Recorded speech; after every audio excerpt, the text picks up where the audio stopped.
하나님의 말씀 함께 보겠습니다. 신약성경 사도행전 9장 26절에서 31절까지의 말씀입니다. 사도행전 9장 26절에서 31절까지의 말씀을 제가 봉독해 드리겠습니다. 사울이 예루살렘에 가서 제자들을 사귀고자 하나 다 두려워하여 그가 제자됨을 믿지 아니하니 바나바가 데리고 사도들에게 가서 그가 길에서 어떻게 주를 보았는지와 주께서 그에게 말씀하신 일과 다메섹에서 그가 어떻게 예수의 이름으로 담대히 말하였는지를 전하니라. 사울이 제자들과 함께 있어 예루살렘에 출입하며 또 주 예수의 이름으로 담대히 말하고 헬라파 유대인들과 함께 말하며 변론하니 그 사람들이 죽이려고 힘쓰거늘 형제들이 알고 가이사랴로 데리고 내려가서 다소로 보내니라. 그리하여 온 유대와 갈릴리와 사마리아 교회가 평안하여 든든히 서가고 주를 경외함과 성령의 위로로 진행하여 수가 더 많아지니라. 아멘. 오늘도 평강의 하나님께서 주시는 말씀으로 설교를 시작하도록 합니다. 데살로니가후서 3장 16절의 말씀입니다. 평강의 주께서 친히 때마다 일마다 너희에게 평강을 주시고 주께서 너희 모든 사람과 함께 하시기를 원하노라. 아멘. 오늘도 이 자리를 통하여 평강의 하나님께서 예비하여 주신 그 평강의 복을 누리시는 저와 여러분 되시기를 간절히 소망합니다. 한 사람의 삶이 바뀐다는 것은 참 쉬운 일이 아닌 것 같습니다. 자신이 가지고 있는 가치관이 바뀌고 생각이 바뀌고 행동이 바뀐다는 것은 웬만해서는 가능하지 않습니다.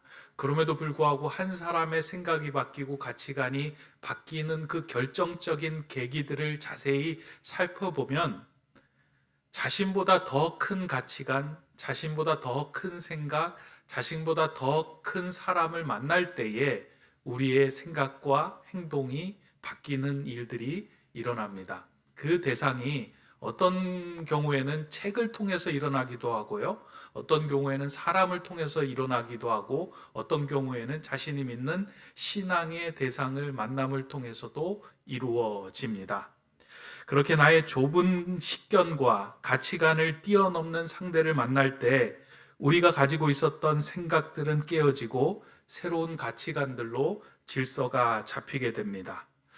그렇게 우리의 마음이 깨어지고 또 더 큰 가치관과 더 큰 나라와 더 큰 세상을 경험했을 때 이전에 경험하지 못했던 안정과 평안을 우리는 누리게 됩니다.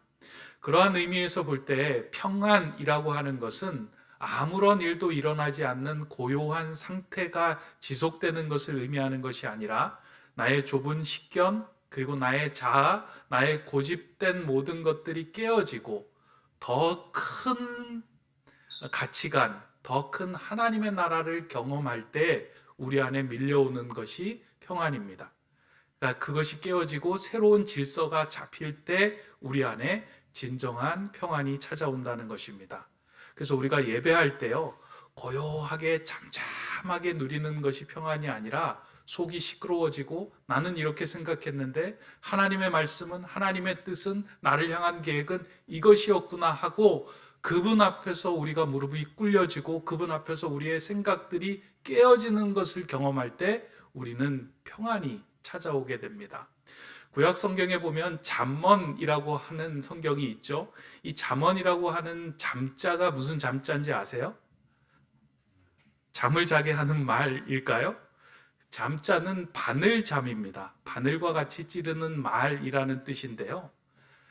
그 잠언의 내용들을 자세히 들여다보면 그 당시 사람들이 가졌던 가치관과 생각들을 뛰어넘는 하나님의 나라, 하나님의 뜻으로, 하나님의 자녀로 어떻게 살아가야 하는지 새로운 가치관을 설명해 놓은 것이 잠언입니다. 아주 바늘과 같은 그 말씀들이 우리의 인생 가운데 들어왔을 때 그 말씀이 우리의 좁은 자아들과 우리의 좁은 식견들을 깨뜨리며 새로운 세상을 경험하게 하는 것, 그것이 잠언입니다. 창세기 1장에도 이런 말씀이 나오죠. 천지를 창조하실 때에 하나님께서 천지 창조하시기 전의 상황을 흑암과 혼돈의 상황이라고 이야기합니다. 그때 하나님의 말씀이 그 흑암과 혼돈의 상황, 카오스의 상황 속에 들어가기 시작할 때 충돌이 일어나기 시작합니다. 하나님의 말씀이 작습니다. 그 혼돈과 흑암의 세상이 그 큰 세상 속에서 작은 말씀이 들어갔을 때 그 말씀이 사라지는 것이 아니라 오히려 그 흑암과 혼돈에 깊이 박혀서 그것들로 하여금 깨어지게 하고 새로운 질서가 생겨나게 됩니다. 성경은 그것을 코스모스, 새로운 질서, 세상이라고 이야기하고 있습니다. 마찬가지로 평안은 우리의 혼란스럽고 불안한 생각들이 내 생각보다 더 크신 하나님과의 만남을 통하여 깨어져 새로운 질서가 생기는 것을 경험하는 것, 그것이 평안입니다. 그리고 오늘 우리가 모여서 예배하는 이 예배의 자리 교회는 그러한 평안을 경험하고 그러한 평안을 누릴 수 있도록 제공하는 자리가 이 교회의 자리입니다. 그래서 여러분들이 이 교회에 와서 예배하고 말씀 듣고 찬양하고 기도하는 가운데 그냥 내 영혼이 잠잠하고 평안하게 해주십시오라고 간구하는 것이 아니고요, 나보다 더 크신 하나님의 뜻과 계획과 하나님의 나라를 발견하여 내 생각들이 마구 깨어져서 새로운 질서가 편성될 때 우리는 마음의 평안을 누리고 얻게 됩니다. 그래서 교회 안에서는 이러한 새로운 질서를 경험한 사람들이 자신 안에 들어온 그 새로운 질서대로 다른 사람들을 대하고 경험하게 하고 그 사람들을 감쌀 때 그 사랑의 충돌이 막 일어나는 자리가 교회입니다. 밋밋하던 자리에 사랑의 바늘이 들어가서 한 사람에게 가치를 부여해주고 사랑해주고 격려해줄 때 그 자리가 바뀌기 시작을 하는 겁니다. 따라서 교회를 통한 샬롬은 더 큰 가치를 만나 내 작은 생각들이 깨어짐을 경험하도록 하는 자리가 교회고 그 교회를 통해서 얻어지는 샬롬입니다. 이러한 교회의 모습을 잘 보여주고 있는 성경 말씀이 오늘 우리가 읽은 사도행전 9장 31절의 말씀입니다. 제가 다시 한번 읽어 드릴 테니까요, 한번 자세히 한번 들어보시기 바랍니다. 그리하여 온 유대와 갈릴리와 사마리아 교회가 평안하여 든든히 서가고 주를 경외함과 성령의 위로로 진행하여 수가 더 많아지니라. 이 말씀을 들으면 되게 은혜로운 말씀이잖아요. 앞에서 무슨 이제 엄청난 사건이 벌어지고 그 사건이 다 정리가 되어서 그리하여 이제 교회가 평안하여 든든히 서가고 주를 경외함과 성령의 위로로 진행하여 수가 더 많아지는 놀라운 축복이 교회에 임했다 라는 것으로 우리가 이 본문을 읽을 수 있는데요, 제가 이 본문을 읽으면서 우리 교회도 이렇게 평안하여 든든히 서가고 주를 경외함과 성령의 위로가 넘쳐야 되겠다라는 생각을 하고, 도대체 교회에 어떤 일이 일어났길래 이와 같이 아름다운 결론을 맺을 수 있었을까? 그리하여라는 말은요, 앞에 있었던 원인에 따른 결과가 생겨나는 것을 이어주는 접속사 아닙니까? 그러니까 앞에 분명한 원인이 있고 그 결과에 따라서 교회가 평안하여 든든히 서가고 주를 경험하고 경외하고 성령의 위로가 넘쳐난다라고 했는데, 그러면 앞에 도대체 어떤 사건이 있었길래 이와 같이 교회에 샬롬이 넘쳐났을까? 제가 그걸 좀 찾아보려고 앞에 이제 사도행전 7장도 읽어보고 8장도 읽어봤는데요, 눈에 띄는 부분이 나타나지 않더라고요. 그러니까 교회에서 문제가 생겼는데 그 문제가 어떻게 해결됐다, 뭐 이런 내용들이 나타나지 않고요, 오히려 사도행전 7장은 우리가 잘 알다시피 스데반이 복음을 전하다가 박해를 받아서 순교하는 사건이 일어납니다. 교회는 큰 어려움이죠. 이 일을 통하여 어떻게 교회가 평안하고 든든히 세워지겠습니까? 그리고 8장에 보니까 사울이 믿는 자를 박해하다가 다메섹에서 예수 그리스도를 만난 이후에 이제 나는 예수님을 믿겠다라고 하면서 교회 공동체로 들어가려고 합니다. 그리고 교회 공동체에 들어오니까 제자들하고 사람들 사이에 분란이 생겨나는 거예요.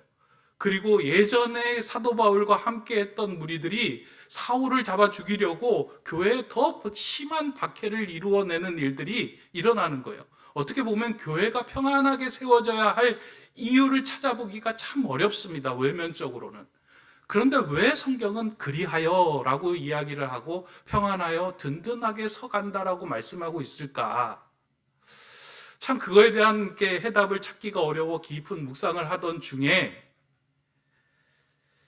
이 교회가 든든하여 평안하게 서간 아주 작은 바늘과 같은 일들이 벌어지고 있다라는 것에 제가 주목하게 되었습니다.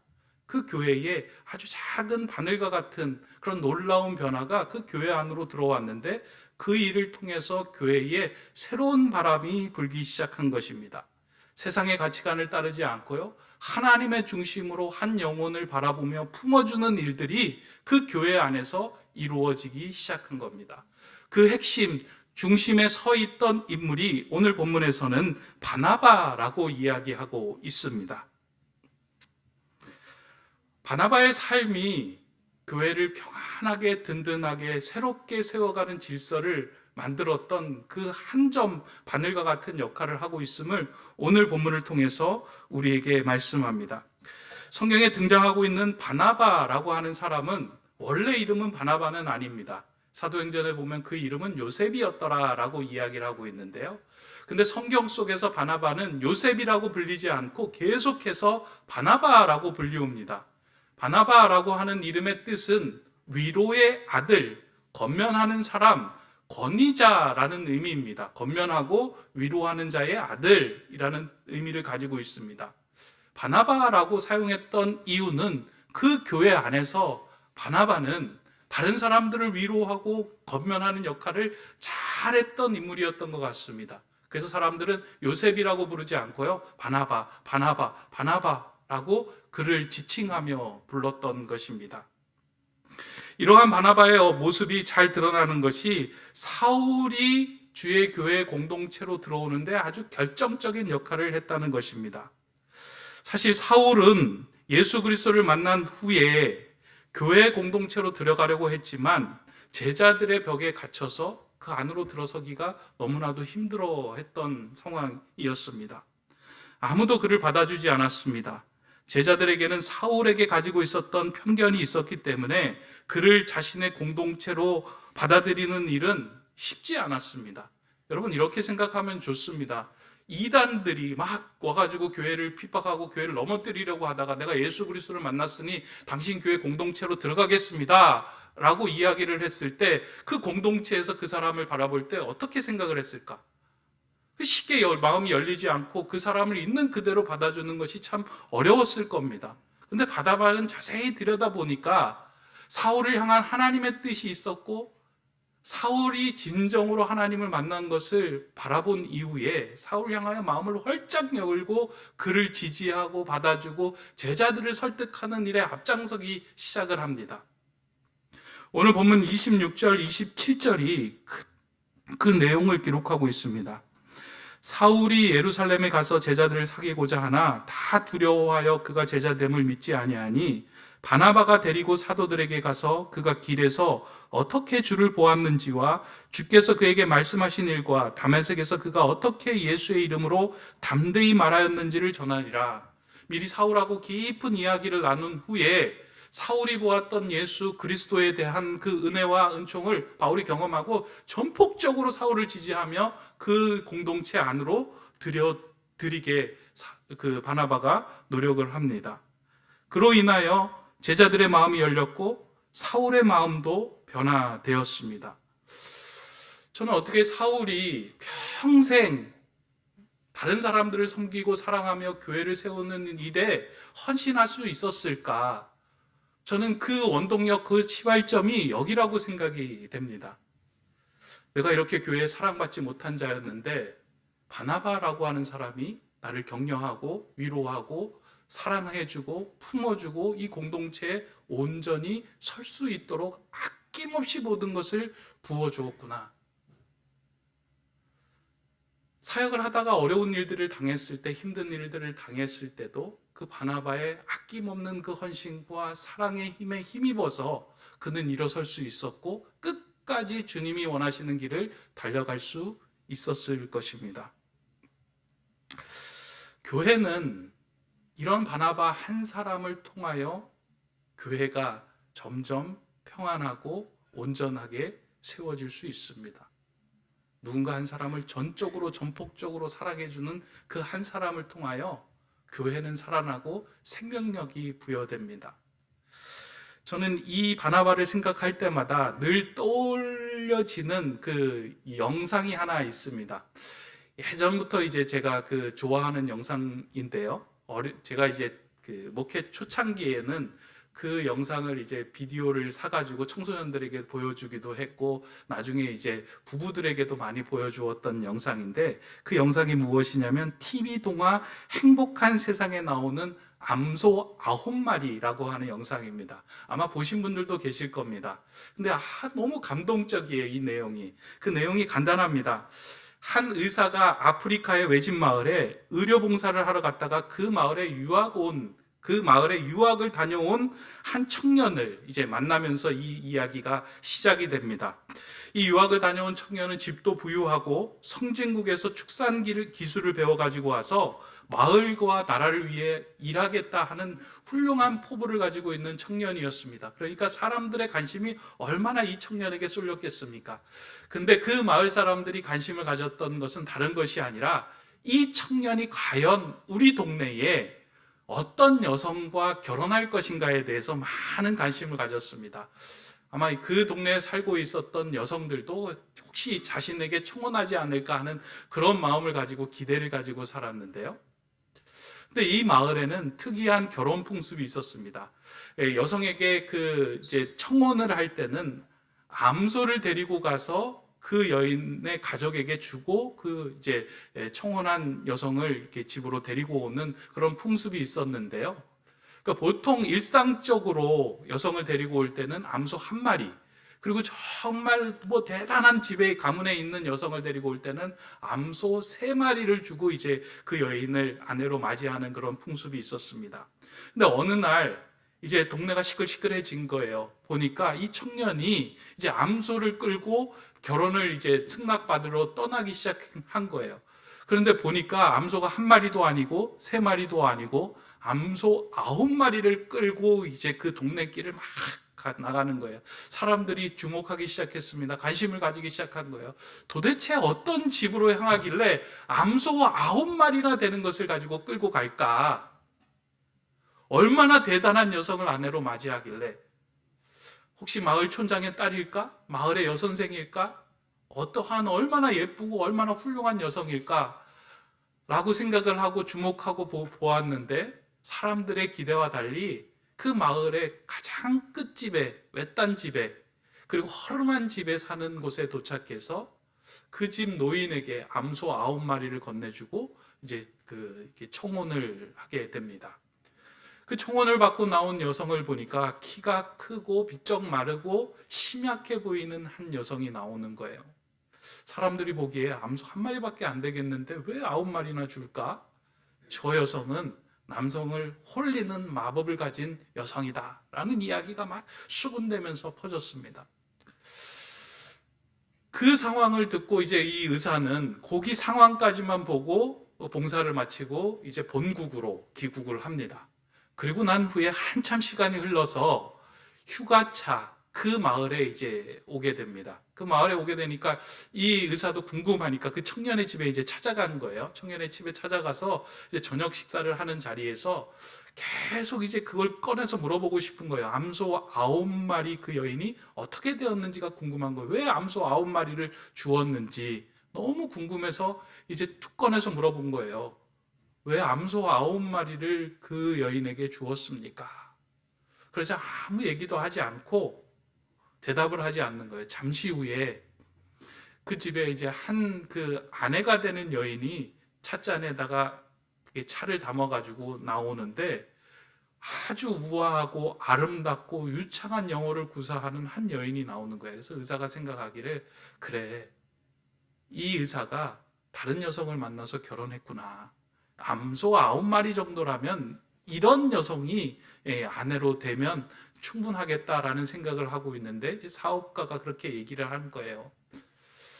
선생님, 이 여성이 그때 제가 암소 9마리를 주었던 그 여인입니다.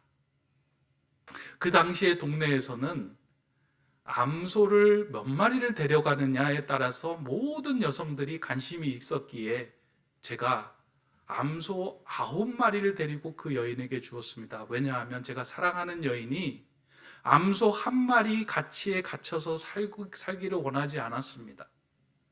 제가 사랑하는 여인은 다른 것하고 비교할 수 없을 정도로 암소 9마리에 걸맞는 그러한 존재로 살아가기를 원했기에 그 9마리를 끌고 갔던 것입니다.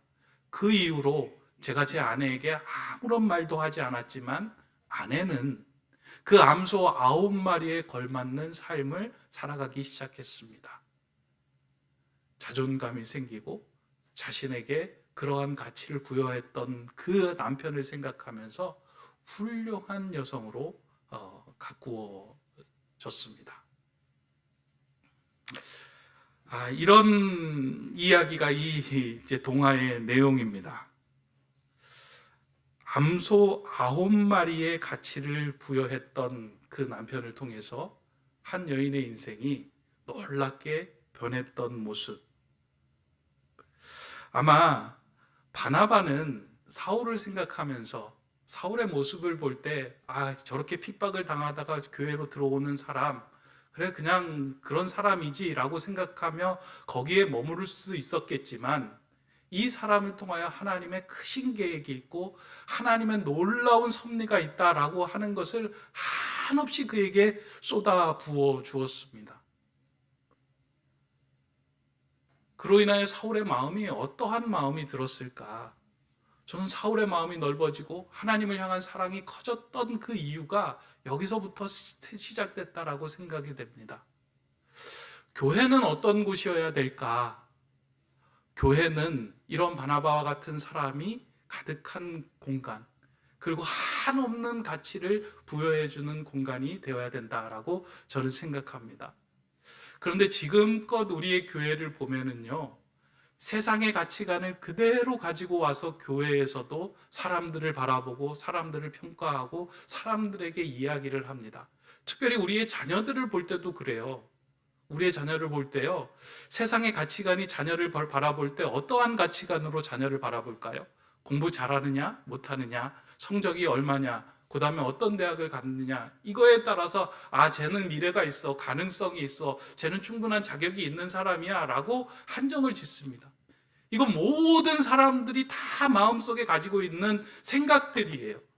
그래서 혹시 아이가 대학에 입시에 실패를 했을 때 어머니의 마음이 무너지면서 이게 어떡하지 하고 발을 동동 구르는 것이 이미 세상적인 가치관으로 우리가 사로잡혀 있고 그것으로 내 마음이 온전히 굳어져 있기 때문입니다. 아이는 그것 말고도 하나님께서 귀하게 사용하시고 귀하게 하나님께서 택하여 부어주신 잠재적인 은사와 달란트가 충분함에도 불구하고 거기에만 사로잡혀 있는 거예요. 근데 교회는요, 아이를 그런 시선으로 바라보는 것이 아니고요, 하나님의 귀한 은사와 재능과 달란트와 천재적인 모든 것들을 가지고 있다라고 받아주며 그 아이를 감싸주고 덮어주기 시작할 때 그 아이가 하나님 은혜 가운데 새로운 인생으로 거듭나기 시작합니다. 오늘 이 교회가 그 역할을 하지 못하다 보니까요, 아이들이 교회 와서도 주눅 드는 거예요. 학교에 가서도 주눅 들고 가정에서도 주눅 들었는데 교회에 와서도 주눅 들어요. 왜냐하면 그 가치관에 꽉 잡혀 있기 때문에. 근데 그 가치관을 깨뜨려주는 어른들이 나타날 때 교회가 살아나고요, 평안이 임하는 거예요. 괜찮아, 하나님은 너를 얼마나 사랑하시는데, 괜찮아, 하나님은 너를 위하여 크신 계획을 가지고 있어. 이와 같은 작은 말들을 통하여 아이들이 힘을 얻고 용기를 얻고 회복을 경험하게 됩니다. 어른들도 마찬가지 아니겠습니까? 세상에서 어떠한 직업을 가지고 있는지, 얼마만큼의 그 부를 가지고 있는지, 이거에 따라서 우리는 사람을 바라보고 평가하고 생각을 하면서 그와 같은 기준과 가치관으로 우리가 살아가고 있는 것 아니겠습니까? 교회는 이 가치관이 깨어지고 하나님의 시각, 하나님의 시선으로 누군가를 대하기 시작할 때요, 그 자리가 하나님이 거하시는 평강의 평안의 자리가 되기 시작합니다. 놀라운 건 바나바 한 사람으로 시작된 이 일들이 거기에서 멈추지 않고요, 바늘로 그 얼음을 찌를 때 작은 구멍이지만 바늘로 톡톡톡 얼음을 찌르면 점점 그게 커져가지고 그 얼음이 깨지잖아요. 마찬가지로 이 교회 안에서도 그와 같은 변화들이 생겨납니다. 오늘 본문을 보면 바나바 한 사람으로 통하여 시작된 이 사랑의 충돌이 멈추지 않고 계속 이어집니다. 그래서 예루살렘 교회로 들어올 때 혼자라고 생각했던 사울에게 형제가 생겼다라는 것을 오늘 본문을 통해서 우리가 알려줍니다. 본문 30절의 말씀입니다. 형제들이 알고 가이사랴로 데리고 내려가서 다소로 보내리라. 짧은 한 구절이지만 이런 의미예요. 그러니까 사도 바울이 복음을 전하는 삶을 살아가니까 함께했던 헬라파 유대인들이 사도 바울을 죽이려고 해요. 배신자라고 해서 사도 바울을 잡으려고 계속 막 이렇게 엄청난 핍박을 가하니까 형제들이 알고 이제 사울을 보호하기 시작하는 거예요. 그 이전에는 제자라고 구분을 걷고 사울의 그 선을 분명하게 걷던 그들이 이제는 우리 공동체에서 나의 형제가 되었다라고 생각하고 그를 지키고 보호하며 사울을 챙깁니다. 그를 가이사랴로 데리고 내려가서 다소 고향으로 안전하게 그를 지켜주며 보내는 일을 합니다.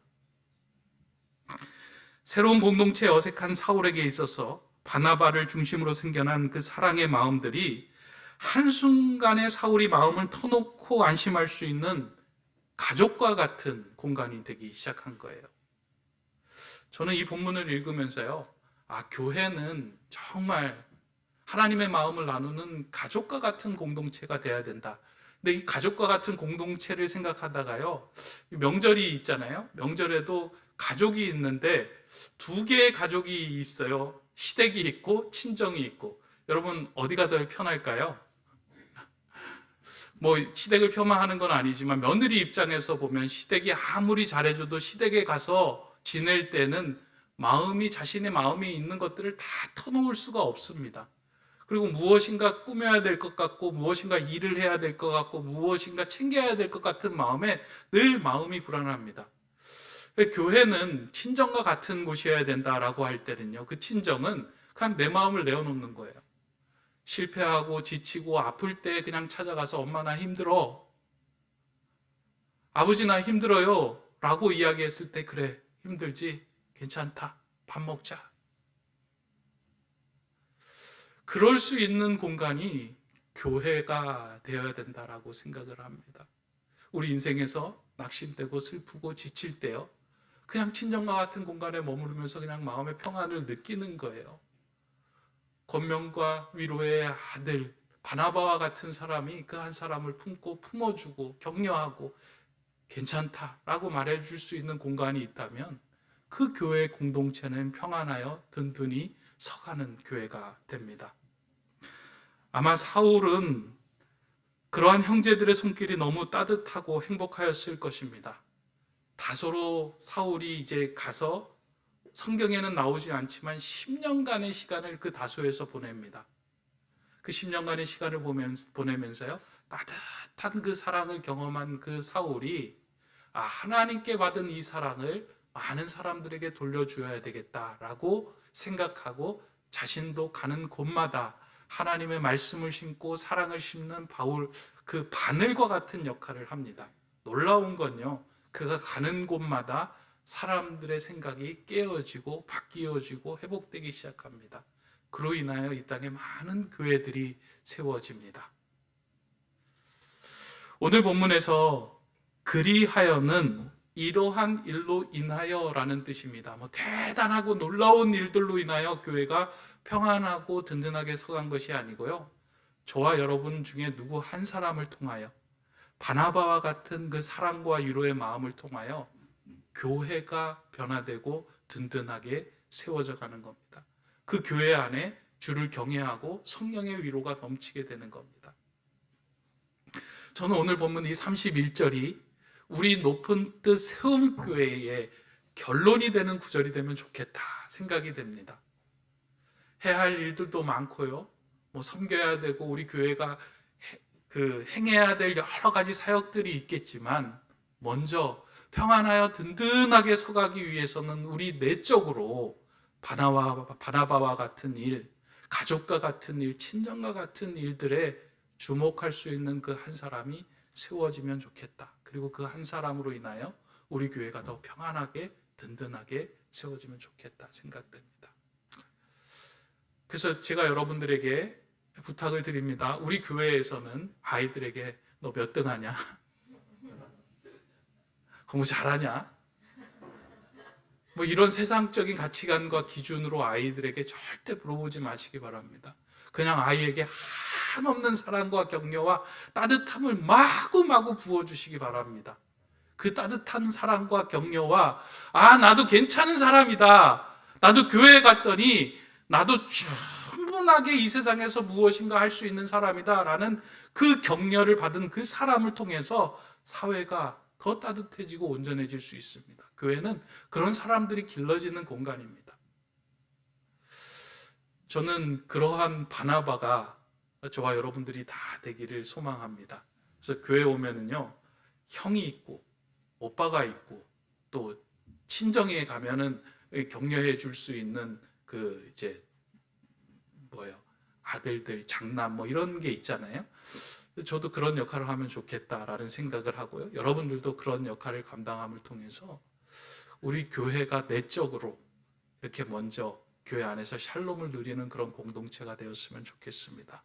그래서 누군가를 세상적인 가치관과 기준으로 바라보지 말고 더 큰 하나님 나라의 기준으로 바라보며 격려할 때 한 영혼이 새롭게 빚어지고 변화되는 놀라운 일들이 생겨날 것입니다.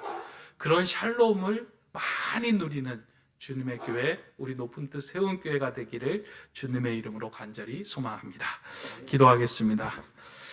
사랑의 하나님, 우리에게 주신 이 교회를 통하여 하나님 안에서 평안을 누리게 하심에 감사를 드립니다. 이 교회에서 신앙생활을 할 때 나를 향한 부정적인 시각이 깨어지게 하시고 우리를 향한 하나님의 사랑에 조율되어 하나님의 마음에 합하고 하나님의 평안을 주변에게 전하는 자 되게 하여 주시옵소서. 하나님께서 세워주신 이 교회가 6일 동안 세상에 지친 성도들의 친정이 되게 하시고 서로를 세워주고 격려하는 따뜻한 주님의 품과 같은 교회 되게 하여 주시옵소서. 예수 그리스도의 이름으로 기도드립니다. 아멘.